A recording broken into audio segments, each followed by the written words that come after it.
75 lakhs. Okay. For 7.5% equity. Okay. And 75 lakhs debt at 12%. तो आपने इनके बिजनेस की वैल्यूएशन 10 करोड़ लगाई है। Yes.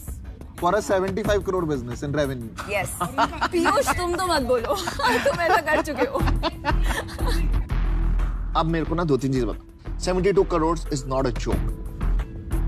आप लोग इन्वेस्टर्स के पास गए हो? सितंबर में ना हमारा जब रेवेन्यू 3.7 सीआर था तब हमें 100 सीआर की वैल्यूएशन पे 10 सीआर का मिल रहा था। और आपने लिया नहीं? नहीं, क्योंकि मुझे वैल्यूएशन उस टाइम पे 2.5x was really low. 2.5x fashion business में बहुत अच्छा होता है। Fashion business as a category में 2-3x मल्टीपल से ज्यादा मिलता नहीं है, मैंने जितना देखा। शार्क टैंक में ही आई थिंक एक ब्रांड को मिला हुआ है 5x और वो भी कौन सी ब्रांड? कौन था वो? Bummer I think. भाई वो स्केल लेवल डिफरेंट लेवल्स पे डिपेंड करता है। ओके, एक चीज बताऊं? हाँ, मेरे को ना बस एक कभी-कभी ना वो होता है, एक चीज बोलता है too good to be true. तो आपका business too good to be true लग रहा है कि 72 करोड़ आपने कर दिया नॉर्मली, राइट? और अगर आप नॉर्मल इतना अच्छा बिजनेस कर रहे होते ना तो इन्वेस्टर आप पे पहुंच चुके होते। कहीं पे कुछ देखो बाहर जाके हमें पता लग जाएगा, ठीक है? हाँ, तो क्या झोल है बता दो पहले से। इन्वेस्टर तब आ जाते अगर वो पूरा बिजनेस इंडिया का होता। इंडिया में आधा है आधा बाहर है, तो इतना बड़ा ब्रांड नहीं बना है कि पूरा इंडिया का हो। नहीं भाई, मैं आपको बताता हूँ क्या हो रहा है। आप शार्क टैंक में आए हो वैल्यूएशन बेंचमार्क क्रिएट करो। आपने काफी एपिसोड्स देख लिए। हाँ। आपको लगा कि यहाँ तो काफी अच्छी वैल्यूएशन पे डील्स हो रही है। आपको 100 करोड़ की वैल्यूएशन पसंद नहीं आई जो आपको लास्ट ऑफर मिला, क्योंकि आपको चाहिए ना 1 करोड़ ना 2 करोड़, आपको कम से कम 10 करोड़ रुपए चाहिए, आइडियली 20 करोड़। तो आपने सोचा शार्क टैंक पे जाएंगे, वहां पे एक वैल्यूएशन एस्टैब्लिश कर लेंगे। 450 की ऑफर करते शायद 300 करोड़ की वैल्यूएशन एस्टैब्लिश हो जाएगी। उसके बाद 20 करोड़ रुपए उठाएंगे 10% नहीं, मेरा मुझे ये लग रहा है आपको वैल्यूएशन कम से कम 300 करोड़ चाहिए। ये बात सही है कि नहीं? 300 करोड़ में अगर मैं ऑफर करता हूं आप डील एक्सेप्ट करोगे?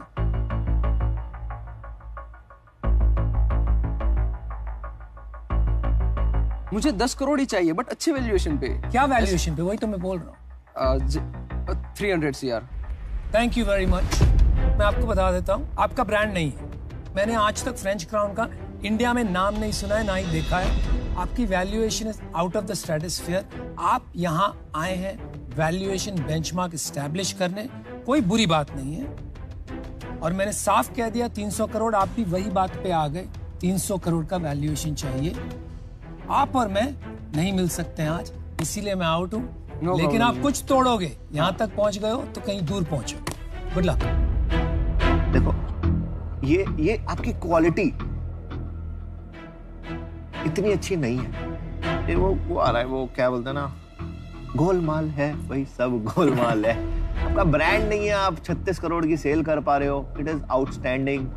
आई was just trying to figure out कि मैं कोशिश कर रहा था कि समझ लूं कि भाई कैसे हो रहा है, क्या हो रहा है, क्यों हो रहा है। तो मुझे अभी तक नहीं समझ आया, तो मैं अभी तो आउट हूँ। But all the best.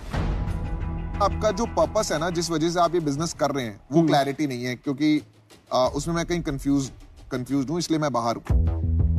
जब आप 84 कंट्रीज से 72 करोड़ का बिजनेस करते हैं ना, तो उसमें प्रॉब्लम ये होता है कि आपकी जो ब्रांड है वो एस्टैब्लिश करना बहुत मुश्किल होता है।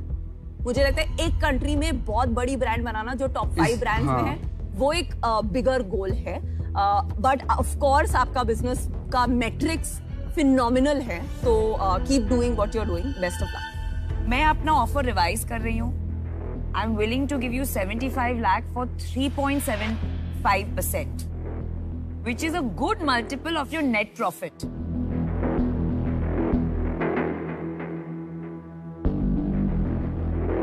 Sorry, Namita, I can't accept your offer. So sorry. Fine, thank you. Thank you, everyone. Thank you. Best of luck.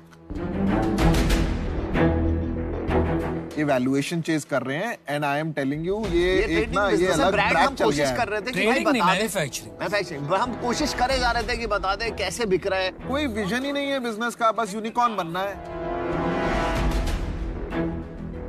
अगर तुम कर देते ना डील तो मैं वहीं आके चेक ले जाता। अरे यार, I liked it. Congratulations, आप लोग शार्क टैंक इंडिया में आए। आज आप यहाँ से क्या लर्निंग लेके जा रहे हैं? लर्निंग एक यही लेके जा रहे हैं कि हमें ब्रांडिंग पे काम करने की जरूरत है। हमने सप्लाई चेन क्रैक किया है, उसको इम्प्रूव करना है, जो हमारी स्ट्रेंथ है, बट ब्रांडिंग पे हमें काम करना पड़ेगा।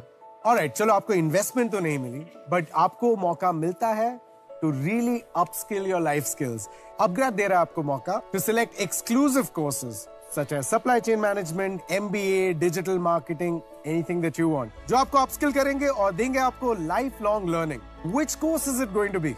डेफिनेटली सप्लाई चेन, बिकॉज जैसे हमने बात करी, हमें हमारा वर्किंग कैपिटल नेगेटिव करना है, तो उसके लिए सप्लाई चेन बहुत जरूरी है। Perfect. Congratulations to the two brothers. This is from Upgrad to you. Thank you so much. All the best. Looking forward to more. जो पिचर जितना बेहतर नेगोशिएट करते हैं, उन्हें उतनी ही शानदार डील मिलती है। और हमारे अगले पिचर तो सर्टिफाइड नेगोशिएटर है। तो चलिए मिलते हैं सुदीप गुप्ता और उनके साथ है उनकी CCO Swati Gupta and COO Sajid Khan.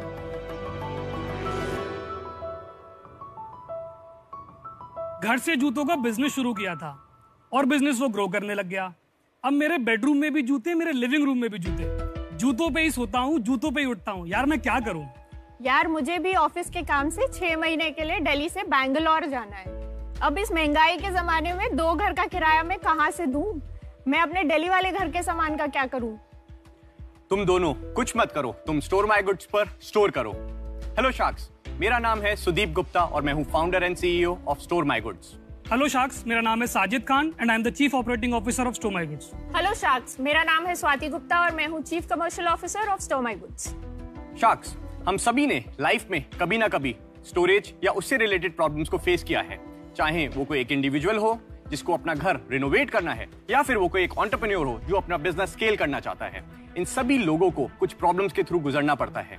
वो प्रॉब्लम्स हैं ब्रोकर से डील करने की प्रॉब्लम, हेवी कमीशन देने की प्रॉब्लम और सबसे इंपॉर्टेंट एक affordable, safe and secure storage ढूंढने की प्रॉब्लम।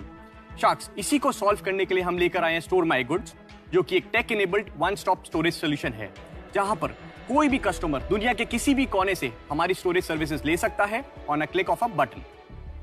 शार्क्स, जब मैं पेरिस में पढ़ाई करता था और जब मैंने जर्मनी में जॉब किया तो मैंने पहली बार इस स्टोरेज कॉन्सेप्ट को यूज किया और यूरोप US पे ये बहुत बड़ा इंडस्ट्री है। अगस्त 2020 में मैंने स्टोर माई गुड स्टार्ट किया था और अभी तक हम 500 से ज्यादा कस्टमर्स को सब्सक्रिप्शन मॉडल पर स्टोरेज सर्विसेज दे चुके हैं। हमारे पास तकरीबन 40,000 स्क्वायर फीट ऑफ स्पेस है।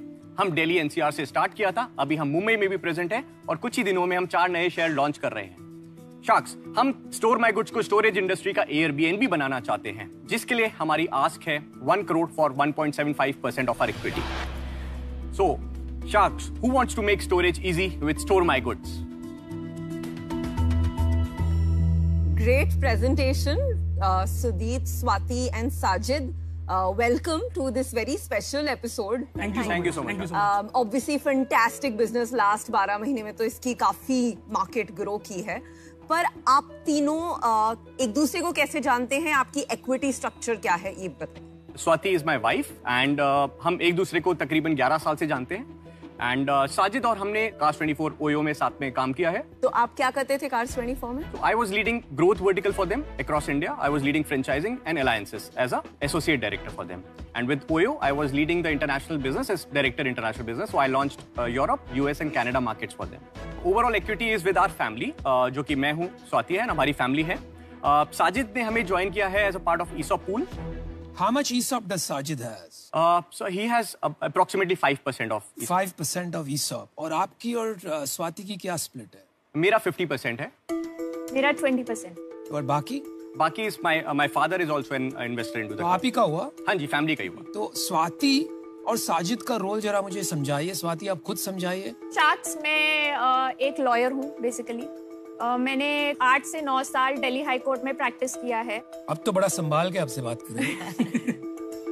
उसके बाद मैंने यहाँ पे स्टोर माई गुड्स को ज्वाइन किया है, जहाँ पे मैं इनका लीगल प्रोसेसेस और इनका अकाउंट्स ये सब मैं देखती हूँ। And you Sajid? I am a DU graduate. मैंने बैचलर ऑफ बिजनेस स्टडीज किया मार्केटिंग में। अच्छा। And I started my journey with hostel. Later on I joined cars 24। मैंने कार्स 24 में सेल से शुरू किया था। हाँ जी। बाद में I move to special projects, जहाँ पे कोर स्ट्रैटेजी एंड सिटीज के प्लान्स, टीम के एग्जीक्यूशंस, जो प्रीवियस लर्निंग था सेल्स का, वो I have to apply in special projects. आपने कहा कि आपके पास 500 कस्टमर्स है और सब्सक्रिप्शन मॉडल पर है, राइट? तो थोड़ा जरा कस्टमर जर्नी एक्सप्लेन कीजिए कि कैसे लाइक और सर्विस भी, आप सर्विस एग्जैक्टली क्या सर्विस है वो मैं क्लियर नहीं हूं। मतलब पूरा एक जर्नी है कि बताइए। B2B है ये भी। राइट। सो बेसिकली हमारे जो दो वर्टिकल्स हैं, B2C हो गया इंडिविजुअल कस्टमर के लिए, और B2B हमारे जो स्टार्टअप्स हो गए या फिर बड़े कॉर्पोरेट क्लाइंट्स हो गए। सब्सक्रिप्शन मॉडल बेसिकली ये है कि हमारा जो B2C कस्टमर है उसका जो लाइफ साइकिल होता है वो 6 महीने का होता है, एवरेज लाइफ साइकिल, और B2B का 12 महीने का होता है। तो जब हमारे साथ कोई भी कस्टमर जुड़ता है, जैसे स्वाति हैं, मूव कर रही हैं बैंगलोर और इनको रिक्वायरमेंट है अपना स्टोर करने के लिए, और 6 महीने के लिए हमारी सर्विसेज लेंगी। अब इनको कुछ भी करने की जरूरत नहीं है, ये हमारे वेबसाइट पे जाते हैं, माय अकाउंट में लॉगिन करते हैं, अपने डिटेल्स डालते हैं, KYC, self declaration, replacement value and insurance सब ऑनलाइन ले लेते हैं। फिर हमारी टीम जाती है, शेड्यूल करते हैं पिकअप डेट को, और पिकअप डेट के बाद हमारी टीम जाती है, वो इनका सामान पैक करती है। पैकिंग भी है? पैकिंग भी है, 3 लेयर पैकिंग में पैक होता है, और फिर वो हमारी टीम लेके आ जाती है। And this is done entirely without even calling. अगर हम नहीं करना चाहे तो कर सकते हैं, और हमारा पेमेंट गेटवे इंटीग्रेशन सारी चीजें हैं।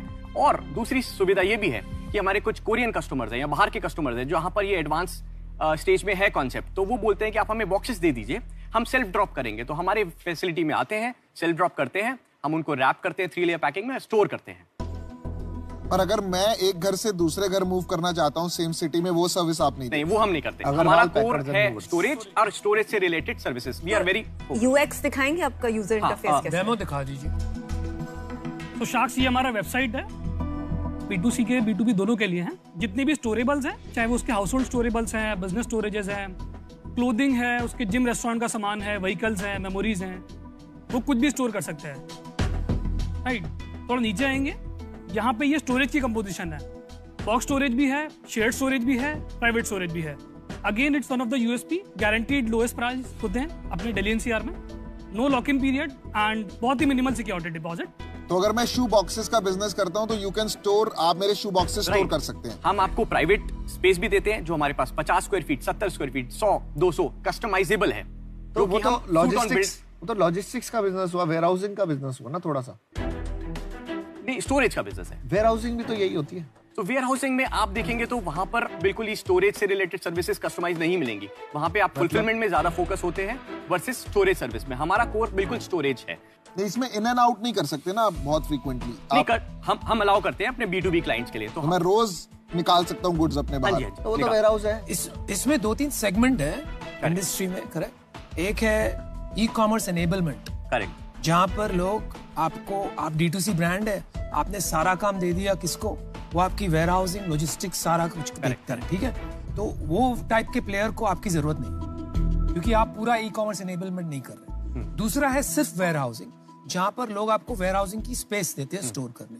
और तीसरा है जो अभी आप बोल रहे हो, स्टोर माय गुड्स, जो रिटेल वर्जन हो गया वेयर हाउसिंग का, जिसमें आपने लॉजिस्टिक्स भी जोड़ दी सुविधा के लिए, घर से माल ले लिया, ड्रॉप कर दिया। तो आप ये तीसरे सेगमेंट में, ये बात ठीक है? हाँ, तो शार्क मैं थोड़ा सा यहाँ पे रिफाइन करना चाहूंगा। 1, 2 और 3 तीनों में हमारा जो अभी बिजनेस नंबर्स है, हम अभी 65%। तो बता दीजिए, नंबर्स तक आ गए तो बता दीजिए। नहीं, और नंबर्स के साथ साथ ये भी बताइए कि उसका स्प्लिट क्या है बिटवीन B2C एंड B2B। तो अभी हम जनवरी के मंथ में हम 30 लाख रुपए का रेवेन्यू कर रहे हैं, और हमारा जो B2C का स्प्लिट है वो हम 65% रेवेन्यू B2C से आता है, बिकॉज हमने जब स्टार्ट किया था B2C से किया था। और ग्रोथ क्या है मंथ ऑन मंथ? तो मंथ ऑन मंथ हम 10 से 15% ग्रो कर रहे हैं। अभी तक हम 2.25 करोड़ का बिजनेस कर चुके हैं। कितने महीने में? अगस्त 2020। तो पहले फाइनेंशियल ईयर में हमने 35 लाख का बिजनेस किया था 20-21 में। 21-22 में अभी तक जो दिसंबर तक है हमने 1 करोड़ का बिजनेस किया है, और जो हमारे पास अभी ऑर्डर्स हैं और हमारी B2B क्लाइंट्स के साथ ऑलरेडी LOIs हैं, हम इस साल को दिसंबर तक कैलेंडर ईयर को 7 करोड़ में क्लोज करेंगे। आपने कुछ इन्वेस्टमेंट भी रेज किया है? नहीं, अभी तक हमने इन्वेस्टमेंट रेज नहीं किया है, वो हमारा फैमिली का ही इन्वेस्टमेंट है। एंड प्रॉफिट है कि लॉस में? नहीं, तो हमने दिसंबर तक ब्रेक इवन किया है, हम बर्न नहीं कर रहे हैं। इस साल हम 10 से 15% एबिटा पे रहेंगे। आपके कंपेटिटर्स कितने हैं इंडिया में आज की तारीख में? शार्क्स, जहां पर हम अभी ऑपरेट कर रहे हैं, ऑनेस्टली वहां पे कुछ लोकल प्लेयर्स हैं जहां पर वो प्राइस गेम खेलते हैं। अच्छा, आप एक, मेरे को आपका बिजनेस समझ में आ गया, मुझे एक बात गहराई से समझनी है। आपका फंडामेंटल रिस्क है लीज मिसमैच, राइट? आप जो जगह लेते हैं वो खरीदते तो है नहीं, लीज पे लेते हैं। उसका अरसा क्या होता है जो जगह आप लेते हैं?